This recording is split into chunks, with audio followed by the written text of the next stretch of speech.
పౌలు భక్తుడు అదే అంటాడు కొరింథీ సంఘానికి రాస్తూ, క్రీస్తు మృతుల్లో నుండి లేపబడి ఉండని ఎడల మేము చేసే ప్రకటన వ్యర్థమే, మీ విశ్వాసము కూడా వ్యర్థమే అన్నాడు. అంటే క్రీస్తు ప్రభు యొక్క పునరుత్థానాన్ని మనం నమ్మలేకపోతే మన విశ్వాసానికి అర్థం లేదు అనే విషయాన్ని పౌలు భక్తుడు రాశాడు. ఈరోజు నీకు ఫలము దయచేయగలిగిన దేవుడు ఆయన. యోబు భక్తుడు అన్నాడు, దేవుడు మనకు అభయాన్ని దయచేస్తున్నాడు. God gives us security, God bestows security for our lives. ఏమిస్తాడు దేవుడు అని ప్రశ్నించుకుంటే ఆయన వెతికే వారికి దేవుడు ఫలాన్ని దయచేస్తారు. అయితే ఇక్కడ కండిషన్ ఏంటి అంటే, మనం దేవుని దగ్గరికి వచ్చినప్పుడు ఆయన ఉన్నాడని నమ్ముతున్నాం. రెండవది, ఫలము పొందాలంటే మనం ఏం చేయాలట? ఆయన్ని వెతకాలి. అంటే దేవుడు ఎక్కడో 4 కట్టెల నుంచి దాక్కున్నాడు, మనం వెళ్ళి కనుగొని భావ్ అండం. పిల్లలు ఆడుతుంటారు, పికబు ఆడుతుంటారు కదా. దేవుడు ఎక్కడో దాక్కున్నాడు, మనం గవ్వ వెళ్ళి వెతకాలన్న దాని ఉద్దేశం కాదు అక్కడ. యేసు ప్రభు చాలా క్లియర్గా చెప్పారు. మత్తయి సువార్త 6:33 మనకు తెలిసిన వాక్య భాగమే. మొదట ఆయన రాజ్యమును ఆయన నీతిని వెతకండి, అప్పుడు అవన్నీ మీకు ఏం చేయబడుతున్నాయి?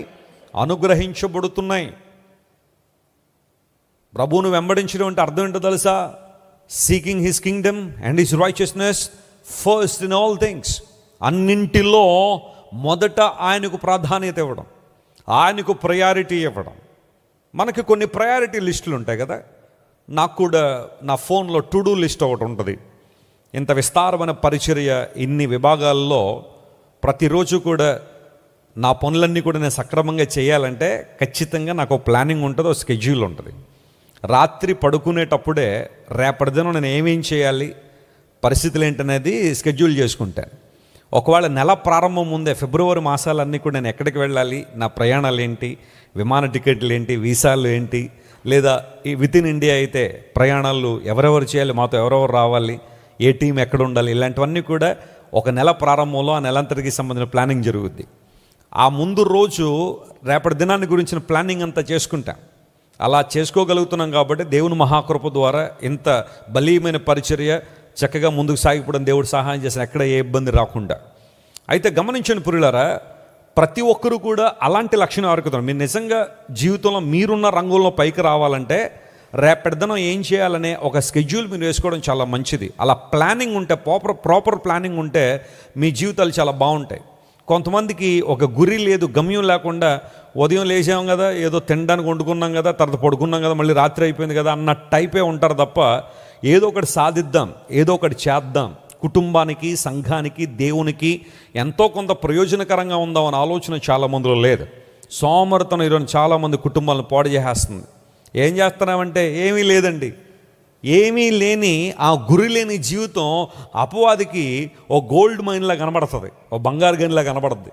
వాళ్ళని తన ఉద్దేశాల కోసం వాడుకుంటూ ఉన్నాడు అపవాది. అందును బట్టి చూడండి, పని లేని వాళ్ళు ఈరోజు ముసలం ముచ్చట్లు మునగడానికి కానీ, ఇష్టానుసారంగా ప్రవర్తించడానికి కానీ, వాళ్ళ మీద వీళ్ళ మీద చాడీలు, నేరాలు, నిందలు, అవమానాలు వేయడానికి కారణం ఏంటో తెలుసా? నీకు గురి లేదు కాబట్టి, నీ గమ్యం లేదు కాబట్టి అలా తయారైంది నీ జీవితం. ఒక ఫోకస్ నీకు ఉండాలి, ఒక డిటర్మినేషన్ నీకు ఉండాలి. ఏదైనా సాధించాలనుకుంటే చేయగలగాలి. నేను చాలాసార్లు చెప్తున్నాను, ఒకవేళ నిజంగా నీకు పని లేదని అనిపిస్తూ ఉంటే మోకాళ్ళు వేసి ప్రార్థన చేయండి. ఒక పేపర్ తీసుకోండి, దాని మీద ఏ విషయాల కోసం ప్రార్థన చేయాలో రాసుకోండి. దేశం కోసం ప్రార్థన చేయండి, రాష్ట్రం కోసం ప్రార్థన చేయండి, జిల్లా కోసం ప్రార్థన చేయండి.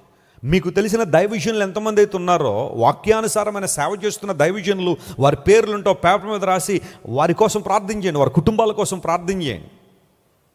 You can invest your time in the ways of God, and you can invest your time in the Kingdom of God. దేవుని రాజ్యంలో నీ సమయాన్ని నువ్వు పెట్టుకోవడం. మనందరికీ ప్రయారిటీ లిస్ట్ ఉంటుంది, ఏది ముందు చేయాలి, ఏది తర్వాత చేయొచ్చు పర్వాలేదన్న ఆలోచన. అయితే దేవునికి సంబంధించిన విషయాలు ఏమన్నా వస్తే ఇక మనం లీస్ట్ ఆప్షన్ ఇవ్వడానికి అవకాశం లేదట. Put God first in your life. నీ జీవితంలో అన్నింటికన్నా ప్రాముఖ్యంగా ముందు ఎవరిని పెట్టాలి? దేవుని పెట్టాలి. ఆయన రాజ్య విస్తరణలో, ఆయన కొరకు జీవించడంలో మన ప్రయారిటీస్ లిస్ట్లో ఎప్పుడు కూడా దేవుడు ముందు ఉండాలి. అలా ఉంటే ఓ దేవుని సేవకుడు అన్నాడు, if you put God in first you will never be the last అన్నాడు ఆయన. నువ్వు దేవుణ్ణి అన్నింట్లో ముందు పెడితే ఈ లోకంలో ఏ విషయంలో కూడా వెనకబడవన్నాడు. గట్టిగా చప్పట్లు కొట్టి యేసుని మహిమపరచండి. That's absolutely true. అది నిజమైన విషయమే, అది వాస్తవమే. దేవుణ్ణి ముందు పెట్టేవాడు ఏ విషయంలో కూడా ఎక్కడ ఉన్నాడట? వెనకాల ఉన్నాడు. దేవుడు వారిని నడిపిస్తాడు, గొప్ప కార్యాలు జరుగుతాయి. ఆయన వెతికే వారికి ఫలము దయచేస్తాడు. ఎవరు పడితే వాళ్ళకి ఫలం ఇచ్చేవాడు కాదు ఆయన. నువ్వు వెతకాలా ఆయన. ప్రభువును వెతికి అనుభూతిలో ఉండాలి.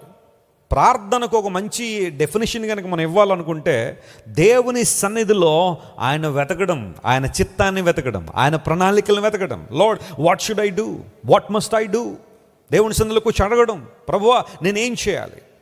ఏదైనా ఒక నిర్ణయం తీసుకునేటప్పుడు, ఏదైనా ఒక కార్యక్రమాన్ని చేపట్టేటప్పుడు, లేదా ఒక విశిష్టమైన ప్రాంతానికి నువ్వు వెళ్ళాలనుకున్నప్పుడు, ఏదైనా నువ్వు చేసేటప్పుడు మొట్టమొదటిగా lord what should I do, నేనేం చేయాలి ఆయన అడగడం, ఆయన చిత్తాన్ని వెతకడం.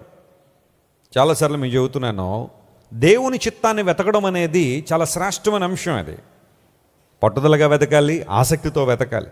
ఎలా పడితే అలా వెతకడం కాదు. ₹2 కాసు పోయిందనుకోండి, ఎంతసేపు వెతుకుతారు మీరు? ఎంతసేపు వెతుకుతారు? పోతే పోని ₹2 ఏంటి అని వదిలేస్తాం. అదే స్త్రీలు ఒక 2 కాసులు బంగారం పోయిందనుకోండి, ఏం చేస్తారు? పోతే పోయిందిలే, ఎవరికోళ్ళు దొరుకుతుందిలే, మనం వాళ్ళని బ్లెస్ చేసిన వాళ్ళు అవుతామని వదిలేస్తారు ఎవరైనా?